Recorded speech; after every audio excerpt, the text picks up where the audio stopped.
بدعت کی کیٹیگری میں نہیں لائیں گے. یہ بات آپ سمجھ لیجئے کہ جب بدعت کی بات آپ کے سامنے آتی ہے تو کوئی آپ کو یہ کہہ کر نہ گمراہ کر دے کہ ہر نئے کام کو بدعت کہیں گے، بلکہ ہر اس نئے کام کو بدعت کہیں گے جس سے دین کو نقصان پہنچے، اور جس نئے کام سے دین کو فائدہ پہنچے اس کو ہم دین کا حصہ تو تصور نہیں کریں گے. ہم آج بھی 30 تراویحوں کا پڑھنا دین کا حصہ نہیں تصور کرتے، جبکہ سارے اغیار دین کا حصہ تصور کرتے. ہم ماہ رمضان میں قرآن مجید کا ختم کرنا لازم اور ملزوم نہیں سمجھتے، حالانکہ سارے کے سارے مسلمان ماہ رمضان میں تلاوت قرآن کرنا یا قرآن کا ختم کرنا لازم اور ملزوم سمجھتے ہیں. لیکن واقعہ یہ ہے کہ اگر ایسا کیا جاتا ہے تو اس سے کوئی نقصان نہیں، لیکن اگر کسی کام کی طرف آپ کی عقیدت ایسے وابستہ ہو جائے، آپ کی عقیدت ایسے وابستہ ہو جائے کہ وہ کام کیے بغیر آپ کا ایمان ادھورا ہے، وہ کام کے کیے بغیر آپ کا ایمان ادھورا ہے، تو میں سمجھتا ہوں کہ اس کام کو صحیح معنی میں بدعت کہیں گے، اور یہ یقیناً حرام ہے. ہم کو ایک باریک لائن پر چلنا ہے. اس باریک لائن پر جب ہم چلتے ہیں تو ہم کو بڑی بیداری اور سمجھداری سے کام کرنا پڑے گا. کچھ قرآن مجید کی آیات کی تلاوت کر کے میں آپ کو سمجھانا چاہتا ہوں کہ یہ کیا مسئلہ ہے اور بات کیا ہے. دیکھیے،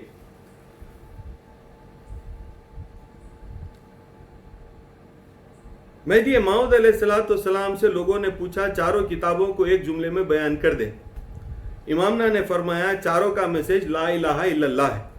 یہ ایک معجزانہ جواب تھا جو آپ نے دیا کہ توریت، زبور، انجیل اور قرآن چاروں کے چاروں مذاہب کا مقصد صرف اور صرف خدا تعالیٰ کی توحید، ان چاروں کا مقصد ہے. لا الہ الا اللہ. موسیٰ کلیم اللہ، اس دور میں رسول اللہ جو تھے وہ موسیٰ تھے، لہٰذا موسیٰ اس دور کے جو ہے نبی اللہ بنے اور اللہ تبارک و تعالیٰ کے خلیفہ بنے. عیسیٰ کا دور آیا، لا الہ الا اللہ میسج تھا، اور اس میسج کو لانے کی وجہ سے عیسیٰ روح اللہ بنے. اس میسج کو لانے کی وجہ سے عیسیٰ روح اللہ بنے. محمد رسول اللہ صلی اللہ علیہ وسلم جب دنیا میں آئے تو آپ نے جو میسج لایا وہ تھا لا الہ الا اللہ. آپ چونکہ میسج لائے اس وجہ سے آپ محمد رسول اللہ بنے. داؤد میسج لائے اس وجہ سے وہ بھی رسول اللہ بنے. تو اس کا مطلب یہ ہوا کہ نبی بدلتے گئے، خلیفے بدلتے گئے، لیکن دین کی اصل ایک ہی ہے، وہ ہے لا الہ الا اللہ. دین کی اصل جو ہے وہ ہے لا الہ الا اللہ. چنانچہ اللہ تبارک و تعالیٰ قرآن مجید میں ارشاد فرماتا ہے سورہ اسراء میں کہ سنت من قد ارسلنا قبلک من رسلنا. یہ سنت ہے کن کی؟ سنت من، یہ ان لوگوں کی سنت ہے قد ارسلنا قبلک من رسلنا، کہ تحقیق کے جن کو ہم نے نازل کیا، جن رسولوں کو ہم نے نازل کیا تم سے پہلے. تو اللہ تبارک و تعالیٰ رسول اکرم صلی اللہ علیہ وسلم کو یہ فرما رہا ہے کہ ہم نے دنیا میں جو یہ دین تم کو دے کر بھیجا ہے، در حقیقت یہ دین جو ہے تم سے پہلے جو بھیجے گئے رسول تھے ہماری طرف سے، یہ انہی کی سنت ہے. یہ جو دین ہے یہ دین انہی کی سنت ہے. آگے فرماتا ہے وَلَا تَجِدُوا لِسُنَّتِهَا تَحْوِيلًا، اور تم ہرگز اس سنت میں تبدیلی کو نہ پاؤ گے. وَلَا تَجِدُوا لِسُنَّتِنَا تَحْوِيلًا، اور ہماری اس سنت میں تم کوئی تبدیلی نہیں پاؤ گے. تو اللہ تبارک و تعالیٰ یہ ارشاد فرما رہا ہے کہ اسلام جو دین ہے یہ دین بھی کوئی نیا دین نہیں ہے، بلکہ اللہ تبارک و تعالیٰ نے اپنی سنت کو لازم، جاری اور ساری رکھا. آدم آئے بھی تو لا الہ الا اللہ لے کے آئے اور وہی دین تھا. موسیٰ آئے، ابراہیم آئے، اسماعیل آئے، اسحاق آئے، موسیٰ آئے، داؤد آئے، عیسیٰ آئے، محمد آئے، مہدی آئے، اور پھر عیسیٰ آئیں گے. یہ سارے کے سارے آئے ہیں. تو یہ سارے کے سارے کے آنے کا مطلب یہ ہے کہ اللہ تبارک و تعالیٰ کے ان کو بھیجنے کی سنت ایک ہی ہے، اور ان کا مقصد توحید کو قائم کرنا ہے. انبیاء اور خلیفۃ اللہ بدلتے گئے لیکن میسج ایک ہی رہا، اور اللہ تبارک و تعالیٰ یہ کہہ رہا ہے کہ یہ میسج بدلنے والا نہیں ہے، تم اس میں کوئی تبدیلی نہیں پاؤ گے۔ قرآن وہی ہے جو توریت تھی، قرآن وہی ہے جو انجیل تھی، قرآن وہی ہے جو زبور تھی، اور قرآن مجید ہی وہ کتاب ہے جو قیامت تک جاری رہنے والی ہے۔ اس کے بعد بھی کوئی نیا دین آنے والا نہیں ہے۔ اس اعتبار سے دین میں کسی نئی بات کو شامل کرنا بدعت ہوگا، اور یہ بدعت کرنا گناہ عظیم ہوگا۔ دین میں کسی نئی بات کی گنجائش نہیں ہے، یہ دین ازل سے چلا آ رہا ہے۔ ایسا نہیں ہے کہ مسلمان ہیں آپ تو آپ کا یہ ترہ امتیازی ہے کہ یہ آپ ہی کو ملا ہے، بلکہ آدم سے لے کر ہم تک اور ہم سے لے کر قیامت تک دین وہی تھا، وہی ہے اور وہی رہنے والا ہے، لا الہ الا اللہ۔ چونکہ ہم محمد کی امت ہیں، ہمارے لیے محمد الرسول اللہ کہنے کے علاوہ محمد سے لے کر آدم تک جتنے انبیاء اور مرسلین آئے، ان سارے کے سارے انبیاء اور مرسلین کی نبوت، رسالت اور ان کی خلافت کو ہم پر محترم جاننا ہمارے لیے ہمارے دین اور ایمان کا حصہ ہے، اور مہدی موعود علیہ السلام کو بحیثیت خلیفۃ اللہ قبول کرنا ہمارے ایمان کا حصہ ہے، اور عیسیٰ ابن مریم جو قیامت کے سے پہلے آئیں گے ان کو بھی ہم بحیثیت خلیفۃ اللہ قبول کرنا، ان کی معاونت کرنا اور دین کے کاموں میں ان کی مدد کرنا، یہ ہمارے ایمان کا بنیادی حصہ ہے۔ تو آپ نے جانا کہ اللہ نے اپنی سنت کو کبھی نہیں بدلا، شروع سے ہی یہی آ رہی ہے سنت، یہ سنت ازل سے جا رہی ہے اور اس کا دین بدلا نہیں ہے، وہ دین وہی ہے۔ پھر اللہ تبارک و تعالیٰ سورہ نساء کی 125ویں آیت میں کہتا ہے وَمَنْ أَحْسَنَ دِينًا مِّمَّنْ أَسْلَمَ وَجْهَهُ لِلَّهِ وَهُوَ مُحْسِنٌ وَاتَّبَعَ مِلَّةَ إِبْرَاهِيمَ حَنِيفًا وَاتَّخَذَ اللَّهَ إِبْرَاهِيمَ خَلِيلًا، اور کس کا دین اس سے بہتر ہے؟ وَمَنْ أَحْسَنَ دِينًا، کس کا دین اس سے بہتر ہوگا؟ أَسْلَمَ وَجْهَهُ لِلَّهِ، جس نے اپنا چہرہ اللہ کے لیے جھکا دیا، وَهُوَ مُحْسِنٌ، اور وہ نیکوکار ہے، وہ نیک بخت ہے، وَاتَّبَعَ مِلَّةَ إِبْرَاهِيمَ، اور اس نے ایک کے ہو رہنے والے ابراہیم کی اتباع کی۔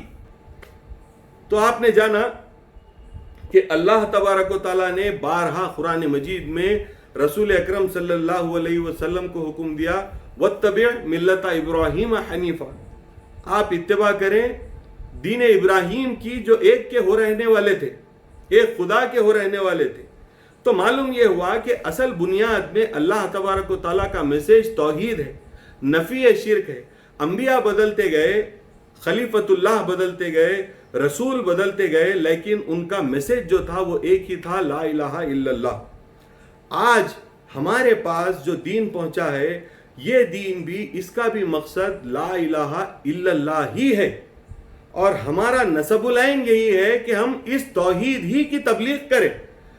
آج ہماری ساری عقیدتیں اور محبتیں مختلف سمت میں بٹی ہوئی ہیں، جبکہ ہمارا اصل کام یہ ہے کہ ہم اپنی عقیدت، ہم اپنی توجہ کو پوری کی پوری جمع کر کے we have to collect ourselves and our all resources and faculties to ensure that all our energy and faculties are utilized to appease and please Allah subhanahu wa ta'ala in whichever way we can. If we can do this, then that means we have served the commitment that we have committed towards our religion, and that commitment is none other than believe in one God, and the work we have to do is supposed to be to prove that really we believe in one God and our focus is not distracted. Now what we are doing in our life is we have so many other reasons to be a religious person except for being the reason which was supposed to be for being a religious person.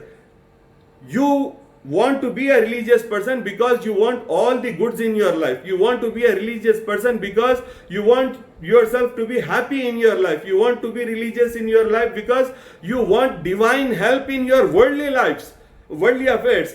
You want to be a religious person because religion should serve the purpose of your worldly life.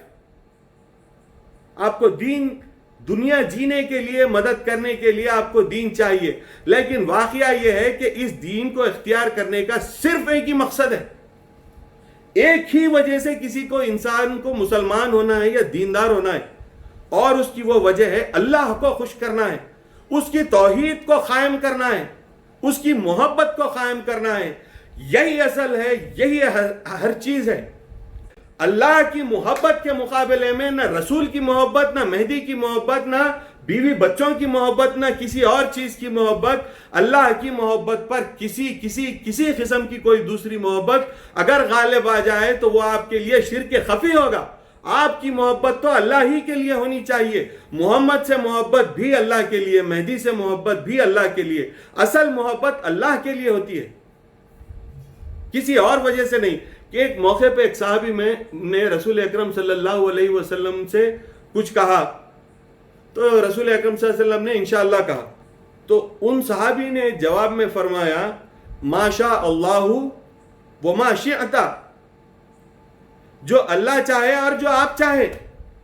رسول اکرم صلی اللہ علیہ وسلم اٹھ کے کھڑے ہو گئے اور فرمایا کہ کیا تو نے مجھے اللہ تبارک و تعالیٰ کا مقابل بنا دیا؟ کیا تو نے مجھ کو اللہ کا مد مقابل بنا دیا؟ تو معلوم یہ ہوا کہ اللہ کے کسی معاملے کا تذکرہ اگر آپ کرتے ہیں تو خیال رکھیں کہ اللہ کی ذات کے لیے اسے خالص رکھیں، کسی اور کو اس میں شامل نہ کریں. یہ اللہ ہی کے لیے ہے، کسی اور کے لیے نہیں ہے. اللہ تعالیٰ نے فرمایا اہدنا الصراط المستقیم صراط الذین انعمت علیہم. اس کے بعد ایک اور آیت قرآن مجید تبارک و تعالیٰ ارشاد فرماتا ہے، سورہ لقمان کی 21ویں آیت ہے وَإِذَا قِيلَ لَهُمُ اتَّبِعُوا مَا أَنزَلَ اللَّهُ، جب ان سے یہ کہا جاتا ہے کہ تم اتباع کرو جو نازل کیا گیا ہے یعنی قرآن مجید. قالوا، کہتے ہیں بل نتبع ما وجدنا علیہ آباءنا، کہتے ہیں کہ بلکہ ہم تو اس کی اتباع کریں گے جو ہم پہچانتے ہیں اپنے آبا کی طرف سے. یہ مشرکین کی بات تھی کہ جب ان کو قرآن مجید کی اتباع کرنے کا حکم دیا گیا تو انہوں نے کہا نہیں بھائی، ہم تو اپنے باپ دادا سے جو سیکھے ہیں اسی کی اتباع کریں گے، ہم جو ہے تمہارے میسج کو نہیں لیں گے. وہ کہہ رہے ہیں ہم تمہارے میسج کو نہیں لیں گے. اب انہوں نے جو کہنا تھا کہہ دیا، اللہ نے جو کہنا تھا کہہ دیا. اب پھر اللہ نے اپنا فیصلہ سنایا اور اللہ فرماتا ہے اولو کان الشیطان یدعوہم الی عذاب السعیر، کیا یہ لوگ اپنے اجداد کی اتباع کریں گے باوجود اس کے کہ ان کو شیطان بڑے عذاب کی طرف دعوت دے گا، دوزخ کے عذاب کی طرف دعوت دے؟ تو معلوم یہ ہوا کہ اجداد کے راستے پر چلنا دوزخ کے راستے پر چلنا ہے. پھر ایک طرف اللہ تبارک و تعالیٰ یہ کہہ رہا ہے کہ ان لوگوں کا راستہ چلو جو تم سے پہلے اللہ کا انعام حاصل کیے ہیں. دونوں باتیں قرآن مجید میں ہیں. تو معلوم یہ ہوا کہ اللہ تبارک و تعالیٰ نے دو طرح کے راستے جو بتائے ہیں، دونوں ہی میں بتایا کہ اپنے سے پہلے والوں کے راستے پر چلو کیونکہ انہوں نے تم سے پہلے انعام حاصل کیا. پھر ایک طرف اللہ تبارک و تعالیٰ یہ کہہ رہا ہے کہ جو اپنے اجداد کے راستے کو اختیار کریں گے وہ دوزخ کے راستے پر جائیں گے. اکثر لوگ بالخصوص یہ وہابی نجدی لوگ آپ کو جو گمراہ کرتے ہیں یہ کہہ کر کہ اللہ تبارک و تعالیٰ یہ کہتا ہے کہ بھئی یہ تو شیطان کی دعوت ہے دوزخ کے راستے پر کہ اپنے اجداد کی تقلید تم کرو، جبکہ ہم تو مقلد ہیں. ہم لباس ایسا پہنتے ہیں جیسا کہ ہمارے بڑے پہنتے تھے، ہماری زندگی ویسی گزرتی ہے جیسا کہ ہمارے بڑوں کی زندگی گزرتی تھی. اب ہم صحیح ہیں یا یہ صحیح ہے؟ ہم اپنی تائید میں وہ آیت پیش کرتے ہیں انعمت علیہم، اور وہ اپنی تائید میں اس طرح کی آیات کو پیش کرتے ہیں جس میں کہا گیا ہے کہ اپنے اجداد کی اتباع کرو گے تو دوزخ کے راستے پر جاؤ گے. میرے مرشد حضرت پیر و مرشد مولانا سید فضل اللہ حافظ صاحب قبلہ رحمۃ اللہ علیہ نے اپنی کتاب میں باہر والوں کے جواب کے طور پر ایک بات بڑی اچھی کہی تھی. ایک صاحب نے اعتراضاً سوال کیا تھا اسی طرح کی آیات کو پیش کر کے کہ بھائی باپ دادا کے تعلق سے تو یہ کہا گیا ہے کہ ان کی تقلید کریں گے تو دوزخ میں جائیں گے، اور آپ لوگ اپنے باپ دادا کی تقلید کرتے ہیں. تو ان کے جواب میں میرے مرشد نے جو بات کہی تھی میں وہ بات آج آپ لوگوں سے عرض کرنا چاہتا ہوں.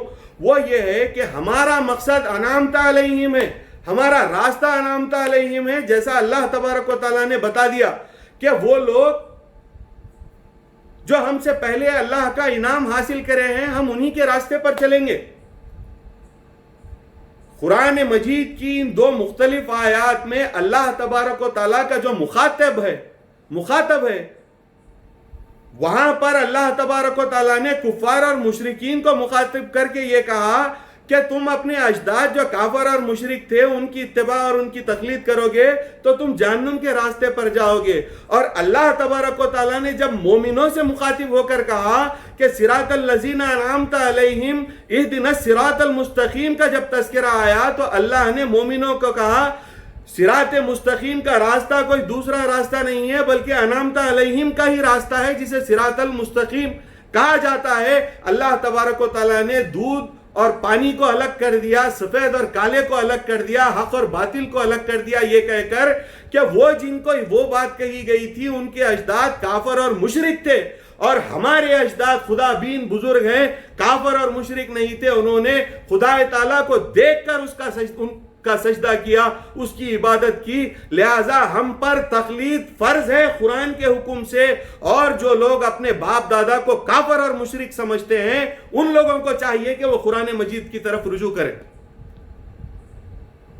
جو اپنے باپ دادا کو گمراہ سمجھتا ہے, کافر اور مشرک سمجھتا ہے, جس طرح کے ابو سفیان کے باپ دادا تھے, جس طرح کے عمر کے باپ دادا تھے, جس طرح کے ابو جہل کے باپ دادا تھے, اسی طرح کے اگر تیرے بھی باپ دادا ہیں تو تیرے لیے ضروری ہے کہ تو ان کی روش سے باز آ, ورنہ ان کا راستہ جہنم کا راستہ ہے.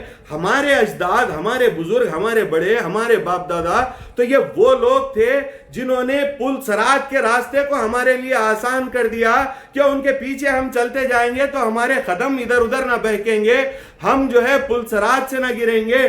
دنیا میں جو جیئیں گے تو صراط مستقیم پر چلیں گے اور پل صراط پر سے اس طرح چلے جائیں گے کہ جس طرح ایک پھول تلوار پر سے گزر جائے تو وہ کٹتا نہیں ہے, اس طرح ہم پل صراط سے بھی گزر جائیں گے اور اللہ تبارک و تعالیٰ کی لقاء کو حاصل کریں گے. ہمارے پاس کے اجداد کی تقلید کرنا ہمارے لیے فرض ہے, اور تمہارے باپ دادا اگر تم کافر اور مشرک تھے سمجھتے ہو تو یقیناً ان کا راستہ چھوڑ کر تمہیں کلام اللہ کی طرف رجوع کرنا چاہیے, اور یہی راستہ نجات کا راستہ ہے,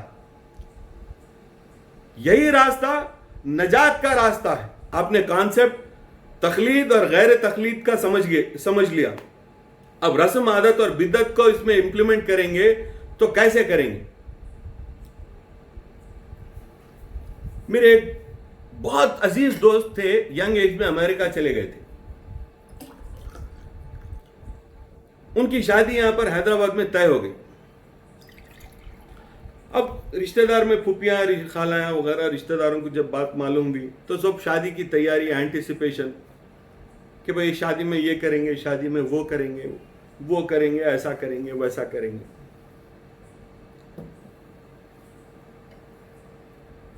ایک ان کی پھوپھی غالباً یا ان کی کوئی بزرگ عورت جن کے سامنے انہوں نے ذکر کیا کہ بھئی میں دینی طریقے سے, شرعی طریقے سے شادی کرنا چاہتا ہوں, میری شادی میں کوئی گھوڑا باجا نہیں ہوگا, کوئی آرکیسٹرا نہیں ہوگا, میں سادگی سے شادی کرنا چاہتا ہوں. تو وہ محترمہ نے ان سے کہا میاں اگر تم ایسا کرو گے تو لوگ یہ کہیں گے کہ وہابیوں میں مل گیا ہے, اگر تم ایسا کرو گے تو لوگ کہیں گے کہ وہابیوں میں مل گیا ہے. وہ بیچارہ پریشان ہو کر مجھے فون کیا, بولا مرشد تم یہ بات بولو کہ اگر شادی میں شرعی طریقے سے کروں گا تو میں وہابی ہو جاؤں گا. میں نے کہا دیا ماؤد علیہ السلام نے ان آنکھوں میں خاک پڑنے کی بدعا کی ہے جن آنکھوں کو شریعت محمدی کا پاس نہ ہو. مہدویت سے بڑھ کر شریعت محمدی کا پاسدار کوئی دوسرا مذہب نہیں ہو سکتا. ہمارا کام رسم کو ختم کرنا ہے. مہدی موعود رسم کو ختم کرنے کے لیے آئے تھے. اگر ہم اپنے طریقوں کو رسم بنا کر جیئیں گے, ایسا کرنا رسم ہے, ایسا کرنا ہمارے بڑوں کا طریقہ ہے, چاہے اس کا مطلب تمہیں معلوم ہو یا نہ ہو, اگر وہ تم کیے جا رہے ہو معلوم نہیں ہے کہ کیوں کر رہے ہو, وہ تمہارے لیے رسم ہے. اور اسی سے باز آنا مہدی موعود علیہ السلام نے حکم دیا کہ کوئی کام بلا سوچے سمجھے تم اجداد کی روش سمجھ کر اگر کیے جاتے ہو تو سمجھو کہ یہ تقلید نہیں ہے بلکہ یہی رسم ہے, یہی کام رسم ہے. رسم کا مطلب کیا ہوا؟ رسم کا مطلب کیا ہوا کہ کوئی کام تم اس وجہ سے کیا جا رہے ہو کہ تمہارے بڑے کرتے تھے, تمہیں معلوم بھی نہیں ہے کہ وہ کیوں کرتے تھے, اور یہ ایسا کام ہے جس کی تائید نہ دین سے ہوتی ہے, نہ قرآن سے ہوتی ہے, نہ رسول سے ہوتی ہے, نہ مہدی سے ہوتی ہے, کیے جا رہے ہو. اب جس طرح ہمارے پاس ایک طریقہ مروج ہے, ارے کچھ کامیابی ہو گئی, نظر اللہ کرو, فقراء کو بلاؤ. کوئی ایسا کام ہے, کوئی مشکل ہے, نظر اللہ کرو, فقراء کو بلاؤ. آپ یہ جانتے ہیں کہ مہدی موعود علیہ السلام نے اپنے دائرے کا یہ قانون مقرر کیا تھا کہ کوئی فقیر کسی کاسب کے گھر نہیں جا سکتا. جو لوگ اتفاقاً حالات میں بازار گئے ہوئے تھے, پھنس گئے تھے, کچھ دکان سے سامان لانے گئے تھے, وہ دکاندار مہدویوں کا معتقد تھا, اس نے انہیں روک لیا, لے گئے, کھانا کھلایا اور ان کو کچھ سویت دے کر, سودا دے کر دائرے کو بھیجا. دیر ہو گئی, مہدی موعود نے پوچھا کیا بات ہے اتنی دیر ہو گئی؟ تو مہدی موعود علیہ السلام کو انہوں نے کہا یہ معاملہ ہوا. تو آقا نے فرمایا جاؤ اور اس کو بلا کے لاؤ. اور وہ واپس جب آیا تو اس سے مہدی موعود نے کہا کہ اگر تم نے یہ سمجھا ہے کہ ان فقیروں کو گھر لے جا کر کھلا کر تم نے اپنی آخرت کا کوئی سودا کیا ہے, تو ہاں تم نے اپنی آخرت کا سودا اس طرح کیا کہ تمہارے سر پر ان فقیروں کی فقیری خراب کرنے کا الزام اور بوجھ ہے. اللہ تبارک و تعالیٰ ان کی فقیری خراب کرنے کا کہ جرم کا جو ہے بدلہ تمہیں قیامت کے دن دے گا. آپ آج دیکھیے فقیری has become a profession. If you are unable to attain or achieve your livelihood from anywhere in the world, being a tarke dunya, it is easier for you and your family to survive in terms of your livelihood. Is this how you are supposed to do your tarke dunya? ترک دنیا کے لیے آپ یہ کہتے ہیں واسطے اللہ کے, واسطے طلب مدعائے مہدی موعود کے, میں نے دنیا ترک کی. طلب مدعا یعنی دیدار خداوندی کے لیے میں نے جو ہے دنیا ترک کی. آپ مجھے فرمائیں کہ کیا یہ وہ ترک دنیا ہے جو ترک دنیا آج ہم کر رہے ہیں؟ اور ان فقیروں کی فقیری برباد کرنے کا بوجھ آپ کاسبوں پر ہے کہ آپ ان فقیروں کو دائروں سے, مسجدوں سے بلا کر اپنی چوکھٹوں پر ان کی فقیری جو خراب کر رہے ہیں, آپ یہ کر رہے ہیں. اس وجہ سے وہ مسجدوں میں آ کر دنیا ترک کر کے بیٹھے ہوئے ہیں. آج فقیر ہونا ایک پروفیشن ہو گیا ہے. کوئی آ گیا تو ارے آ گیا نیا ریکروٹ ہے. ارے مہدی موعود کے دین کو تم نے رسم بنا دیا.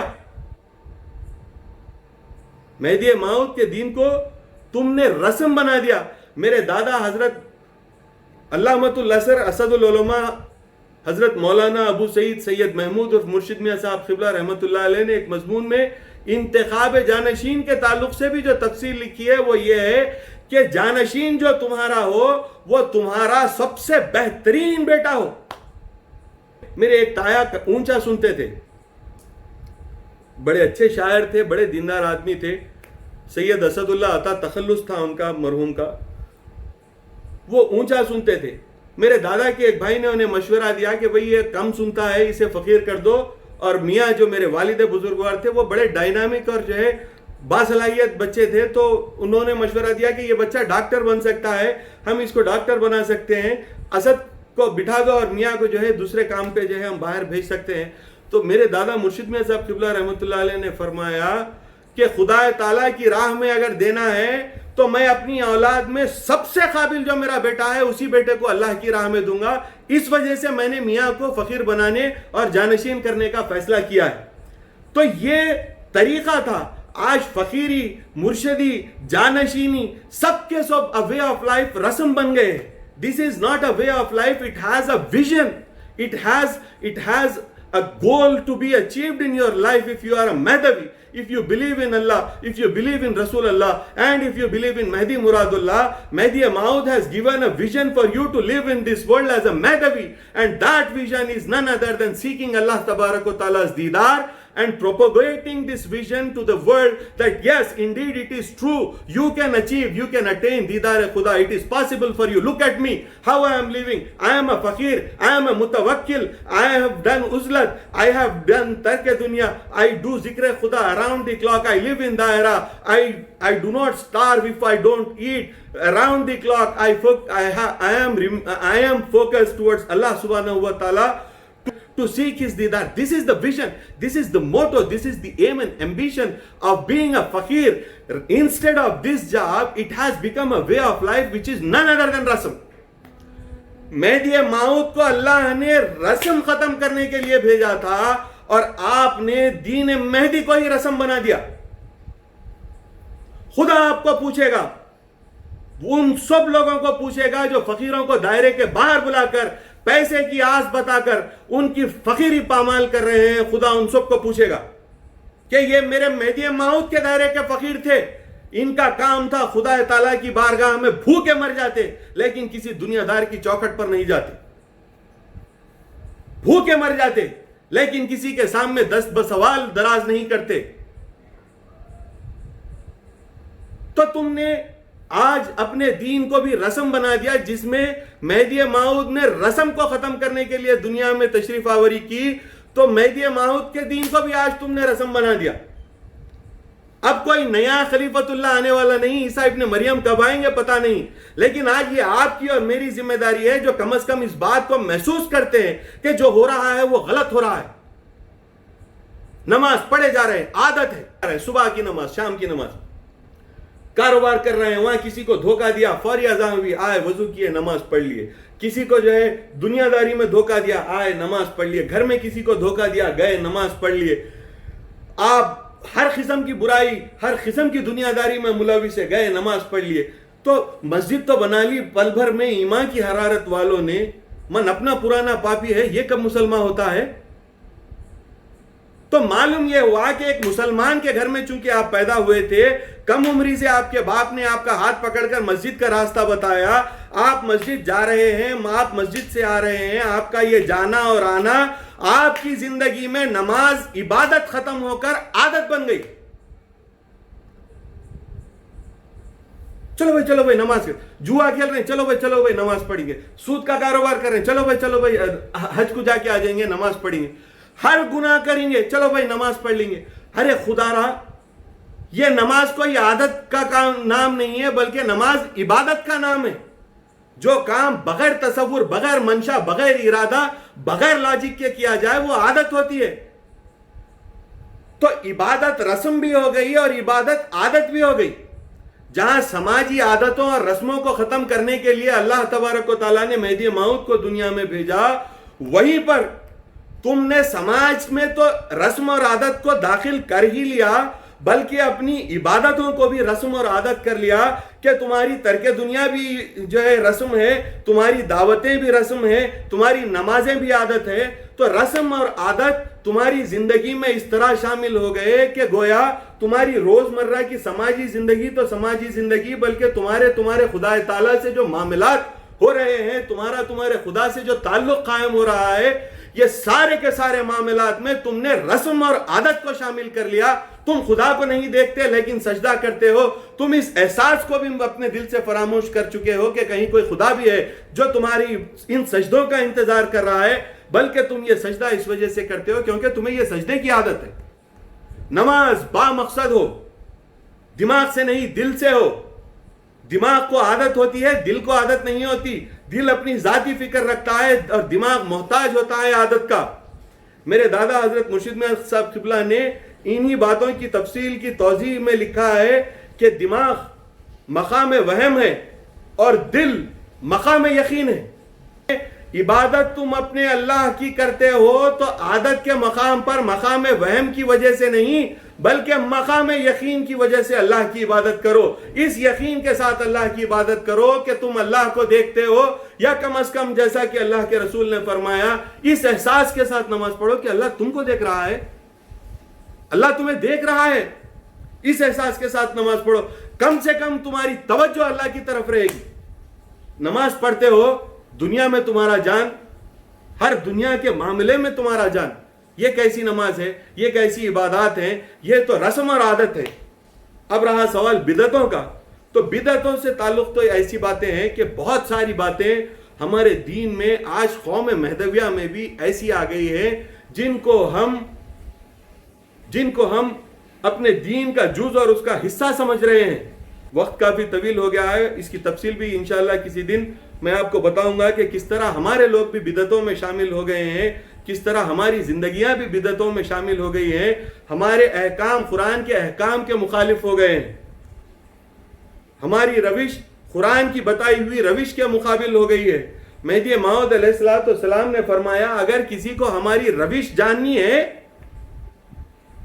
امام نا نے فرمایا، شواہد الولایت کی روایت ہے، آپ نے فرمایا کہ اگر کسی کو بندے کی روش جاننا ہے تو قرآن دیکھو، اگر تم کو بندے کی روش جاننا ہے تو قرآن دیکھو۔ مہدی موعود علیہ السلام نے اپنے عمل کا جو پیمانہ مقرر کیا ہے وہ کچھ اور نہیں سوائے قرآن کے، کوئی دوسری بات نہیں ہے۔ آج مہدی موعود علیہ السلام نے دنیا سے بے نیاز ہو جانے کا حکم دیا۔ آج جس دائروں سے مہدی موعود نے بے نیاز ہو جانے کا حکم دیا تھا وہی دائرے جائیداد بنے ہوئے جس کے لیے لوگ لڑ رہے ہیں۔ دائرے جائیداد کا تصور اختیار کر گئے ہیں۔ فقیری دنیا سے بے نیاز ہونے کا راستہ تھی، آج فقیری پیٹ پالنے کا راستہ، پیٹ پالنے کا ذریعہ بن گئی ہے جینے کا۔ جو دنیا کے ہر کام سے ناکام ہے، جو دنیا کے ہر کام سے ناکام ہے، وہ آدمی کچھ نہیں تو نہیں کم سے کم فقیر ہو گیا تو 2 وقت کا کھانا کا بھی انتظام ہو جائے گا اور عزت بھی قائم رہے گی، لوگ پاؤں بھی پڑیں گے۔ Is this how things are supposed to be؟ ہر کام کے لیے، ڈاکٹر کے لیے میڈیکل کورس کرنا پڑتا ہے، انجینئرنگ کرنے کے لیے انجینئرنگ کا کورس کرنا پڑتا ہے۔ لوگ یہ سمجھتے ہیں کہ ترک دنیا اقرار کر لینے کا نام ہے۔ ترک دنیا، میں نے دنیا ترک کی کہا، ارے فلانا دنیا ترک کر دیا، فلانا دنیا ترک کر دی، وہ دنیا ترک ہو گئے، انہوں نے دنیا ترک کر دی۔ ارے کسی نے دنیا ترک نہیں کی بلکہ دنیا کے ترک کرنے کا اقرار کیا ہے۔ They have made a commitment to renounce the world. That moment is not the moment they have renounced the world, but that is the moment where they have committed to renounce the world. It is a lifetime procedure to renounce the world. It is not going to happen in just a one moment. It will take a lifetime to become a Tariqud Dunya. Nobody is a Tariqud Dunya. Those who are appearing to be a Tariqud Dunya, they have committed to become a Tariqud Dunya. Now you can see and decide whether they are Tariqud Dunya or not, despite making a commitment. It is a process that you have to follow from the day breaks to the day ends. The moment you wake up till the moment you go to sleep, there are every moment where you have to make a decision, and every decision offers you 2 choices. One belongs to dunya and one belongs to deen. And if you go on choosing the decision that is for deen, then you become Tariqud Dunya for that particular moment. Nobody is going to become a Tariqud Dunya at once for entire life. But every decision is required to be a Tariqud Dunya in that particular moment. اس لمحے کا فیصلہ آپ کو تارک یا کاسب بناتا ہے۔ کاسب تو چھوڑ دیجئے، کاسب ہونا ایک الگ مسئلہ ہے، یا تو تارک دنیا ہوگا یا تو دنیا دار ہوگا، یا دنیا والا ہوگا یا دین والا ہوگا۔ ہر لمحہ ہر معاملے میں آپ کے سامنے 2 فیصلے آئیں گے۔ اگر آپ نے دین کا انتخاب کیا تو آپ تارک دنیا ہوئے اور بادین ہوئے، اور اگر آپ دنیا کا انتخاب کیے تو آپ دنیا دار ہوئے، بے دین ہوئے۔ تو آپ کو صبح سے شام تک فیصلہ کرنا پڑتا ہے۔ تو ہمارے دین میں رسم عادت اور بدعت جس طرح ماضی میں جمع ہو گئے تھے، اسی طرح آج ہمارے دین میں بھی رسم عادت اور بدعت اس قدر عام ہو گئے ہیں کہ لوگوں کی عقیدت ایسی چیزوں سے وابستہ ہو گئی ہے جن کی دین میں کوئی حقیقت نہیں ہے، جن کی دین میں کوئی حقیقت نہیں ہے۔ ایسا کوئی معاملہ جو قرآن مجید کے خلاف ہو وہ مہدویت نہیں ہو سکتا، چاہے وہ کوئی میرے باپ کہے یا میرے دادا کہے۔ اگر قرآن مجید کے خلاف ہے تو وہ دین نہیں ہو سکتا۔ میرے آقا امام نا نے فرمایا ہے، امام نا نے فرمایا اگر کسی کو بندے کی روش جاننا ہو تو قرآن دیکھو، اگر کسی تک بندے کی کوئی بات پہنچے تو اسے قرآن پر پیش کر کے دیکھو، مطابق بالقرآن پاؤ تو سمجھنا کہ بندے سے تھی، ورنہ اگر قرآن کے مخالف پاؤ تو سمجھنا کہ وہ بات بندے سے نہیں تھی، یا پھر سننے والا اس وقت موجود نہیں تھا کہ اس نے غلط سمجھا اور تم تک غلط پہنچایا ہے۔ تو دین کی حقانیت، دین کی سچائی، دین کی آتھینٹسٹی کا جو گیج ہو سکتا ہے، جو سرٹیفیکیشن ہو سکتا ہے، وہ قرآن ہے۔ جو چیز قرآن کے مطابق ہے وہ دین ہے، جو چیز قرآن کے مطابق نہیں ہے وہ دین نہیں ہو سکتا. کسی نقل، کسی حدیث کے ذریعے سے کوئی مسئلہ لا کر اگر تم پیش کرو اور وہ قرآن مجید کے خلاف ہے تو وہ بدعت ہے. چاہے متفق علیہ حدیث لے آؤ، چاہے متفق علیہ نقل لے آؤ، اگر وہ 100 نقلیں 100 احادیث کسی ایک مسئلے کے اوپر استدلال کرتی ہوں، انہیں لے کر آؤ، ایک قرآن مجید کے مخالف اگر اس کو پاؤ گے تو خیال یہ رکھو کہ قرآن مجید قائم ہے اور یہ ساری کی ساری رد ہیں، دین میں اضافہ ہے، بدعت قطعی ہیں، گناہ ہیں، ان کو اختیار نہیں کیا جا سکتا. قرآن کسوٹی ہے دین کی، جو چیز قرآن کے مطابق ہے وہ آپ کی ہے. اگر چاہے وہ کسی نقل یا حدیث میں نہ پائی جاتی ہو، لیکن اگر آپ کے سماج میں کوئی ایسا عمل جاری ہے جس کی مطابقت قرآن کی کسی آیت سے اگر ہوتی ہے تو ساری کی ساری حدیث کی کتابیں، ساری کی ساری نقلیات کی کتابوں کو پیچھے ڈال دو، وہ سماجی کام کو لے کر آگے بڑھو، وہ تمہارے لیے عبادت ہے، کیونکہ اس کا ثبوت، اس کی تائید قرآن مجید کے ذریعے سے ہوتی ہے. قرآن جس بات پر دال ہے وہی دین ہے، اور جو چیز قرآن کے مخالف ہے وہ بے دینی ہے، گمراہی ہے. آج ضرورت ایک ریفارم کی ہے، ایک ایسے ریفارم کی ہے کہ جس طرح مہدی موعود علیہ السلام کی بعثت جس دور میں ہوئی، شاہ نعمت رضی اللہ تعالیٰ عنہ روایت کرتے ہیں اور فرمایا کہ ایک بزرگ نے کہا کہ یہ دور ایسا دور ہے، جس دور میں مہدی موعود کی بعثت ہوئی وہ دور ایسا دور ہے کہ جس دور میں براہمنوں کے محلے میں کوئی قصائی گائے کاٹ کر اپنے سر پر ٹوکرا لے کر پکارتا پھرے بیچنے کے لیے کہ کیا کوئی گائے کا گوشت لیتا ہے. یہ ایسا دور ہے جس میں دین کا لوگوں کو بتانا براہمن کے گلی میں گائے کا گوشت بیچنے کے برابر ہے. وہ ویسا دور تھا. آج اگر ہم اپنے حالات پر غور کریں تو دوبارہ ویسا ہی دور واپس پلٹ کر آ گیا کہ کوئی قرآن کی بات نہیں کر سکتا، لوگ جھپٹتے ہیں اس پر. غیر ضروری تقلید کا حوالہ دے کر. تقلید کا مطلب یہ نہیں ہے کہ تم راستے پر چلتے ہو. آپ کے سامنے مثال دیتا ہوں. ہم کاچی گوڑے میں چپل بازار میں جس مقام پر ہمارا گھر تھا اس سے کچھ فاصلے پر وومنس کالج کا بس اسٹینڈ تھا. وہاں پر بہت زیادہ میڈیکل گورنمنٹ کا آفس تھا، تو وہاں پہ بہت زیادہ بندر تھے. تو بندروں کی عادت ہم نے جو دیکھی وہ ایسی ہے کہ 10 بندر اگر ایک دیوار پر چل رہے ہیں، ایک طرف ان کو جانا ہے، آگے والا بندر اگر دیوار پر ایک ہاتھ رکھ کے ادھر کیا ہے اگر دیکھ کر چلا جائے تو پیچھے آنے والے پورے کے پورے 9 بندروں کی یہ دینی، ایمانی، اقتصادی، سماجی ذمہ داری ہو جاتی ہے کہ وہاں پر ہاتھ رکھ کر جھانک کر دیکھ کر ہی جائے گا کہ وہاں پر نیچے کیا ہے.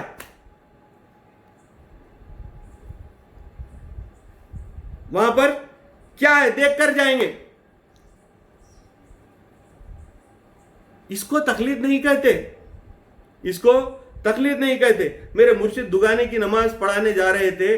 ایک مرتبہ 1 سال ایسا ہوا کہ پیر ان کا کچا تھا، چپل اگر کچی تھی تو ان کا پیر اگر جو ہے مسجد میں داخل ہونے سے پہلے پھسل گیا، ان کا جھوک نکلا. تو پھر اب دوبارہ جتنی مرتبہ میں مسجد میں جاؤں گا، مسجد میں جانے سے پہلے ایک مرتبہ جھوک نکال کر لڑکھڑا کر مسجد میں داخل ہوں گا. کیا اسے تقلید کہیں گے؟ کیا یہ تقلید ہے؟ ایک بڑا اچھا واقعہ میرے والد بزرگوار کا آپ کے سامنے عرض کرنا چاہتا ہوں. میرے دادا حضرت مرشد میاں صاحب قبلہ کا ہاتھ ٹوٹ گیا تھا. ان کو ہاتھ میں جو ہے بڑی تکلیف تھی. ضعیفی کے زمانے میں ان کو ہاتھ میں جو ہے مار لگا تھا، تو ان کو ہاتھ میں تکلیف ہوتی تھی. یہ واقعہ مجھے سنایا میرے مرشد، میرے استاد، میرے دادا حضرت سید فضل اللہ حافظ صاحب قبلہ رحمۃ اللہ علیہ نے مجھے یہ واقعہ سنایا. میں بڑا متاثر اور محظوظ ہوا اس واقعے سے کہ ہمارے دادا کا جب ہاتھ ٹوٹا تو وہ نماز میں غیر محسوس طور پر، غیر ارادی طور پر ہاتھ رکھ کر یوں، وہ تھوڑا سا جب ان کو خون کا بہاؤ نیچے کی طرف ہوتا تھا تو ہڈی کا جہاں جوائنٹ تھا، جہاں پہ ان کو کریک تھا، وہاں پر بہت تکلیف ہوتی تھی. تو ہاتھ یوں تھوڑا سا یوں اٹھاتے تھے، یوں کرتے تھے. میرے والد میاں جو ہے 12 سال 13 سال 10 سال کچھ ان کی عمر تھی. اس زمانے میں کم عمری میں ان کی نظر وہ ہاتھ پر پڑی. اب انہوں نے اس کو جو ہے تقلید کا حصہ سمجھ کر اختیار کر لیا. وہ جب نماز پڑھتے تو یوں ہاتھ اٹھاتے, رکوع میں بیٹھتے تو. کم عمر معصوم بچہ. تو دادا, ہمارے دادا کے چھوٹے بھائی جو میرے استاد مرشد تھے حضرت فضل اللہ صاحب قبلہ نے دیکھا, دیکھ کر پوچھا, بابا تم یہ کیا کر رہے ہو نماز میں؟ تو میاں نے فرمایا, چچا یہ ابا جان کو میں نے ایسے کرتے دیکھا تھا, اس وجہ سے میں بھی ایسے ہی کرتا ہوں. ابا جان کو میں نے ایسے کرتے دیکھا تھا, اس وجہ سے میں بھی کرتا ہوں. تو پھر چچا نے اپنے بڑے بھائی سے بات کے سامنے بات کہی کہ یہ معاملہ ہے. تو پھر ہمارے دادا مرشد میاں صاحب قبلہ رحمۃ اللہ علیہ نے فرمایا کہ عام معاملات میں اگر کوئی بات تمہیں اپنے باپ کی اچھی معلوم ہو, جسے تمہاری عقل قبول کرے, تو تم ضرور اسے اختیار کرو. اور وہ سارے معاملات دینیہ جو اللہ کے دین کے طور پر, عبادت کے طور پر کیے جاتے ہیں, ان سارے کے سارے معاملات میں تم اپنے مرشد کی, اپنے باپ کی اطاعت کرو اور ان کی تقلید کرو. لیکن کسی ایسے عمل کی تقلید نہ کرو کہ جس کے عمل کے پیچھے کیا مطلب اور کیا مقصد ہے تم نہیں جانتے. تقلید جہالت نہیں, سمجھداری کا نام ہے.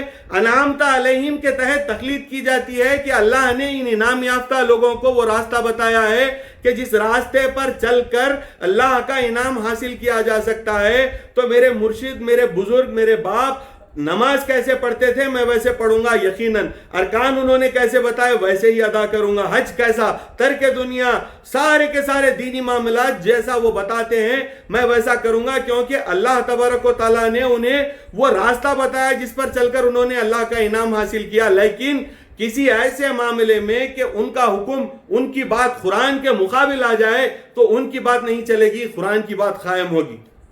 کوئی ایسا ان کا ذاتی زندگی کا معاملہ کہ جس معاملے میں انہوں نے کوئی کام کیا ہو اور اس کام کے کرنے کے پیچھے کیا وجہ تھی میں نہیں جانتا, تو ضروری نہیں ہے میرے لیے کہ میں اس کام کو اختیار کروں اس سے پہلے کہ میں ان سے پوچھ لوں کہ وہ کام کرنے کی کیا افادیت ہے اور وہ کام کرنے کا کیا فائدہ ہے. ہاں, اگر اس کام سے فائدہ ہوتا ہے تو یقیناً کرنا چاہیے.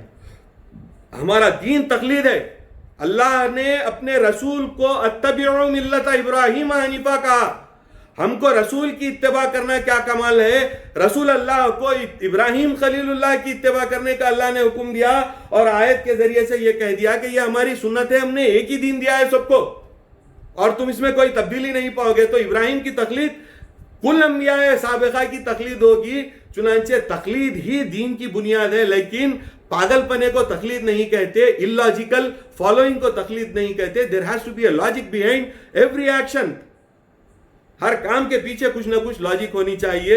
تو آخر میں اللہ تبارک و تعالیٰ سے یہ دعا کرتا ہوں کہ اللہ آپ کو, مجھ کو, ہم سب کو ہمت دے اس بات کی کہ اپنی زندگی کو قرآن کے مطابق کرنے کی ہم کوشش کریں. اگرچہ کہ سماج ہمارا دشمن ہو جائے, اگرچہ کہ لوگ ہمارے دشمن ہو جائیں, لیکن ہم کو چاہیے کہ ہم کلام اللہ کو بحیثیت دین ایک مرتبہ اور اپنی زندگی میں قائم کرنے کی کوشش کرے. اللہ آپ کی اور میری, ہم سب کی مدد کرے. وآخر الدعوانا ان الحمدللہ رب العالمین. ٹاپک ایسا تھا, ختم ہو سی میں جی السلام علیکم. یہ ٹاپک ایسا تھا اور آپ کا بیان ایسا تھا کہ جتنا سنتے جا رہے تھے لوگوں میں تشنا کی بڑھتی جا رہی تھی. ابھی بھی کئی لوگوں کا آپ دیکھیں گے چیٹ میں یہ ہے کہ اس کو اور جاری رکھیں یا رکھیں, بٹ وہاں بھی کافی لیٹ ہو گیا ہے. جی تو میں تمام پارٹیسپینٹ سے گزارش کرتا ہوں کہ بھائی جو کوشچنس اس ٹاپک کے بارے میں کیجیے, اور کئی کوشچن آج جو آئے which have been answered by پیر و مرشد in the earlier sessions, جیسا کہ جو ہے ترک دنیا کر کے ہم کیسی فیملی کی رسپانسبلٹی نبھا سکتے ہیں, اور جو ہے فقراء کو جو ہے جو دن دہاڑوں میں بلانے کا ہے. This has been already answered in the earlier sessions. تو میں آپ تمام سے گزارش کرتا ہوں کہ پرانے سیشن میں جا کے ریفر کریں. جہاں میں نے آنسر کیا ہے کہ پرانی سیشن میں آنسر کر دیا ہے, تو آپ پرانے سیشن سنیں, اس میں بالکل کلیئرلی جو ہے اس میں جو ہے آپ کو جواب مل جائے گا.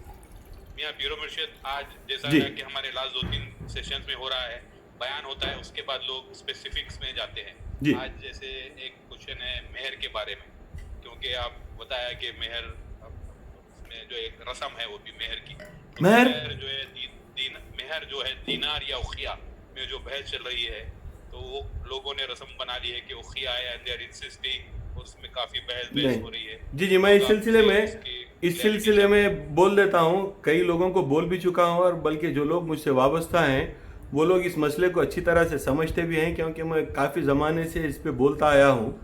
ہمارے پاس یہ طریقہ تھا کہ اوخیوں میں مہر بندھی جاتی تھی، اور وہ سنت رسول ہے، اور وہ اس میں کوئی بری بات نہیں. اگر کوئی بنتا ہے تو وہ کوئی رسم نہیں ہے، بلکہ یہ حق ہے. حضرت عمر اس میں کوئی تبدیلی لانا چاہتے تھے، عورتوں نے اختلاف کیا تو حضرت عمر کو اپنا فیصلہ واپس لینا پڑا، کیونکہ اللہ نے قرآن مجید میں ان کو حق دیا ہے مہر کا. وہ اپنی مہر مقرر کر سکتے ہیں جیسی چاہے جو چاہے.